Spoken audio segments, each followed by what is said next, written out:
Welcome here to TalkFCB and welcome to a full Barça World Cup news roundup, as we're going to have full news on all of our Barça players at the tournament in Qatar, along as well with any Barça news that's been emerging over these past few days. And of course we're going to have lots of conversation on Spain's masterclass last night, but also as well the debate that's followed that game there surrounding Luis Enrique and Xavi Hernandez. We're also going to be talking about some of the concerns surrounding Ronald Araujo, who of course is at the World Cup with Uruguay, and there is much more as well. All of the Barca players covered with everything you need to know. So come on, and let's do it. Because if we do indeed kick off with Monday at the World Cup there, as the Netherlands found their way past Senegal, and I do have to say that Senegal put up a really firm test for Louis van Gaal's side for 84 minutes of the game, but it was Frenkie de Jong. It was he who found the way to unlock that defence with a stunning ball into the box there, picking out Gakpo, who sent the Netherlands into the lead and on their way to victory. But Frenkie de Jong, the architect there, and a key player, of course, for the Netherlands. It was also interesting to see Memphis Depay coming on there in the second half to play his first minutes since getting injured on international duty back in September. He then went on to miss the next 12 Barca games in the run-up to the World Cup, and it's interesting that right throughout this week in the Catalan media he's been very much linked with an exit in January. Apparently the club, once again, just like in the summer, they're very keen to move Memphis on, they're very keen to save on his wages, and he'll now be entering, of course, the final 6 months of his Barca deal. We would be happy for him to walk away for nothing, and even in January to let him go for free,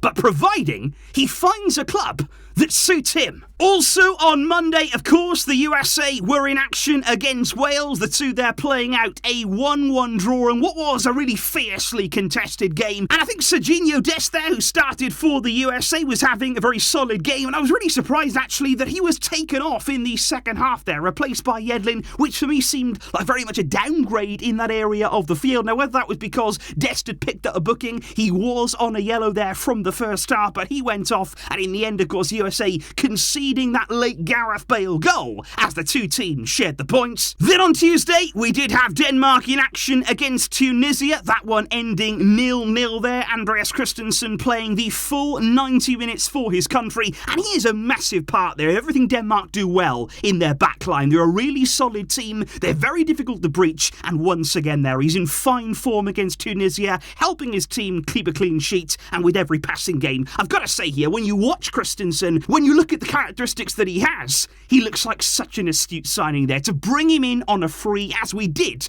back in the summer, he's going to be really useful, so useful when he's fit, of course, in the Barca team. Also on Tuesday was unfortunately another goalless draw at the World Cup. This one here played out between Mexico and Poland. Again, though, very much fiercely contested by these two teams. But Lewandowski was in action for his country, but unfortunately, his wait for a World Cup goal, it does go on. Despite the fact there that he did win a penalty for Poland in the second half, and I think he did a really good job there of winning the penalty, getting his body in between the defender, right in front of the goalkeeper too. He did all the right things, but when it came to the penalty, he was unable to dispatch it there, denied by Guillermo Ochoa, and he is a goalkeeper, isn't he, for Mexico? He comes alive at the World Cup. When it's World Cup time, he's ready. He is there every single time, but that unfortunately now means that Lewandowski has missed his last two penalties. You remember that he missed one in Gerard Piqué's farewell match against Almeria,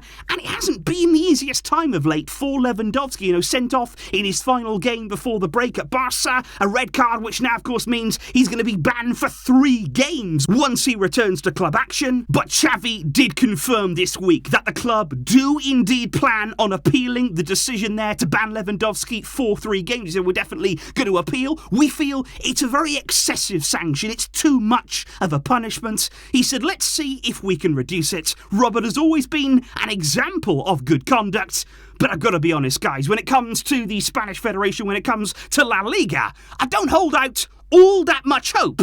But let's wait and see what happens with the appeal. We also, of course, have to talk about the reigning world champions indeed, who kicked off their campaign against Australia. They did go behind France. It was a big shock when they did. A really well taken goal by Australia, but they did hit back and they stayed calm and composed throughout. Now, Dembélé started the match for Didier Deschamps, and he did indeed play 77 minutes. And I thought Dembélé, to be fair to him, played very well indeed there. I felt like it was quite a disciplined performance from him on the right-hand side. I think he looked after the ball well. I don't think he maybe received it as frequently as he does at Barca, but when he did, he looked to cause problems down that side. And I think it was a very special moment there when he assisted Kylian Mbappe. An absolutely phenomenal ball, and it was in swinging there, like Frenkie de Jong's almost, right onto the head of Mbappe. Brilliant ball in, and it was an iconic celebration as well, as Mbappe and Dembélé embraced, and France looking very strong indeed. Koundé also came on for the final minutes of the game there. Good to see that he has fully recovered from his injury, and hopefully there Deschamps just easing him back in, not putting too much pressure or too much of a workload on him too soon, as Koundé back in action now. Now, in the earlier kick-off on Wednesday, it was another goalless draw at the World Cup. Morocco 0, Croatia 0, who of course are runners-up in the 2018 tournament. Now, Abde came on for Morocco for the final 25 minutes of the game. He made there his World Cup debut at the age of 20,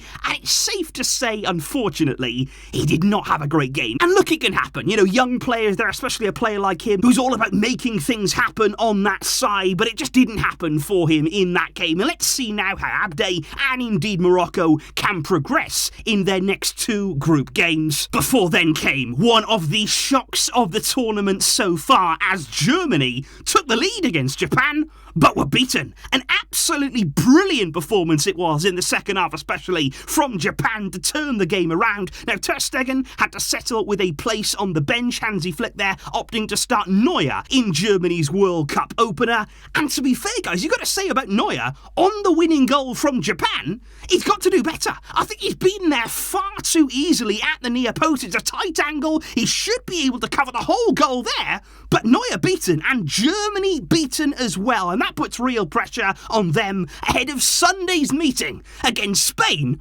What a game that's going to be. And speaking indeed about Spain, safe to say that in their group game, they got off to the perfect start against Costa Rica. Just these 7 goals it was for Luis Enrique's side last night. And of course, we did review that game in full on the channel. And I just thought it was incredible, really, for the world to be watching and to see the two starlets in midfield from Barca. Xavi, 18 years old, alongside Pedri, 19 years old. And it did feel as though that was a special moment. That really was their football history playing out. Absolutely incredible. Balde came off the bench as well, of course, in the second half. Really promising display from him. And he also came out after the game with some really encouraging quotes too, because when he was asked there about his renewal at Barca, his current contract expires in 2024. He said the club right now, they are working on that renewal. He confirmed, "I want to stay at Barca. What has to happen will happen." And he seemed really positive there, and in absolutely no doubt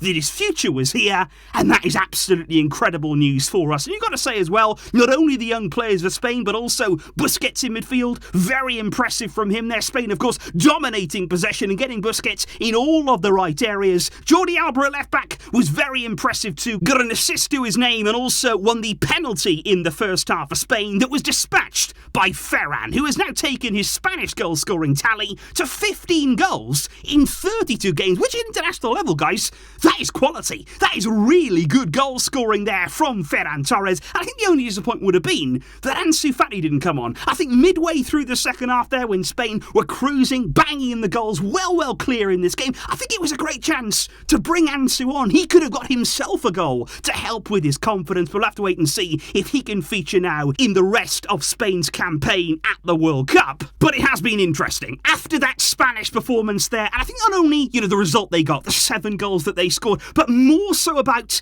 the way that they played there. And with so many Barca players within their team, big questions now in the Spanish media and indeed across social media, from fans. Many people are saying, is Xavi then getting the best out of our players? Is Xavi then using this Spanish core in the right way? Because after you see them perform like that in a game like that there with the pressure on them at the World Cup and to play as well as they did, of course, questions are going to be asked. But what I would say right now is this, because I think against Costa Rica, Spain dominated the ball. Costa Rica there didn't even manage a shot on Spain's goal. And I think it's very, very clear they're going to be tested more. We are going to see these Barcelona players, these Spanish players, put in more difficult situations, put under more pressure. So before we start saying, is Xavi doing enough? Should he be getting more out of this player, out of this player? I think we have to wait and see how Spain deal with the different threats they're going to receive at this World Cup as it goes on. But I think regardless of all that, guys, what I would say is, it's not wrong to say that Xavi needs to learn from Luis Enrique, that Xavi can learn from Luis Enrique, because we're talking here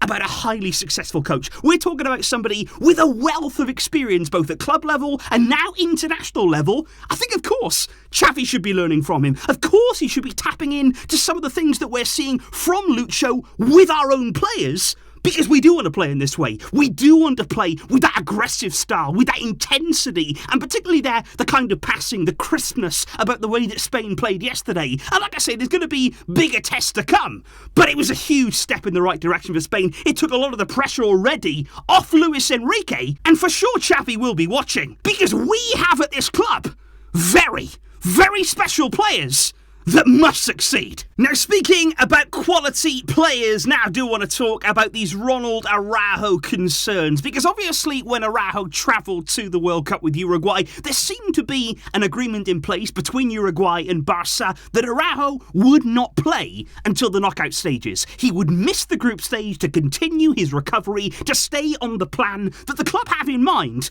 and that Uruguay would abide by those conditions. Now, the good news is that today when Uruguay took on South Korea in their first group stage match, Araujo didn't play. He wasn't even on the bench, he wasn't part of their squad, and he missed that game. So that's one out of the 3 games there that Araujo has indeed missed. But in the Catalan media, right throughout this week, there have been some concerns, and I feel like this here has come directly from the club, because it has started to be said that Uruguay here are starting to rush that recovery, as though maybe now corners are just going to be cut a little bit to get Araujo playing as soon as possible, and it might come earlier than was originally planned. And such is that concern from Barca right now. Xavi is going to be going over to the World Cup to Qatar, and when he is there, now we're hearing in the Spanish media, he's actually planning on sitting down and talking there with Araujo and just trying to settle some of the nerves within the club and just really try and smooth over this tension here between the parties, because these are decisions that you simply can't just mess around with. And I just hope that here, guys,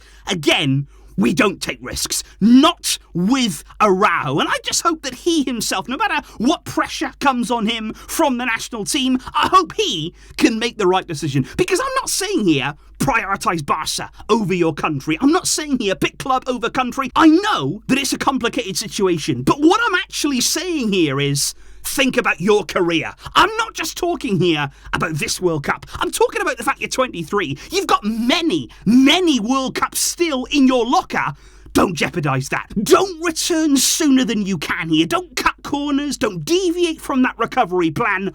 Only play if you're absolutely right. And that is what should be going through Araujo's mind right now. I hope Uruguay don't overpressure him. And I hope that Barca here can try and stay on top of this situation, because he should only be playing when he's right and not a second before. And there is one final game as well, still to come in the first round of fixtures in the group stage, and that is going to be there. Brazil coming up against Serbia. Plenty of people expecting Brazil to go deep into this tournament, but I have to say Serbia too. They've got tools, they've got real quality in their squad, and that should be a really, really good game later on. And our very own Rafinha is expected to start on the right-hand side. He's a big part of Tite's plans at Brazil, and I'm so excited to watch him at the World Cup. There's somebody I think who can have a stunning tournament, can light up this tournament really, and let's see what he can do later. There's plenty going on, there's plenty happening here involving Barca players, and I would like to know, guys, your thoughts in the comments down below on everybody that we've seen so far in action on the Barca side of things. Which players have impressed you for their countries, maybe even outside of Barca?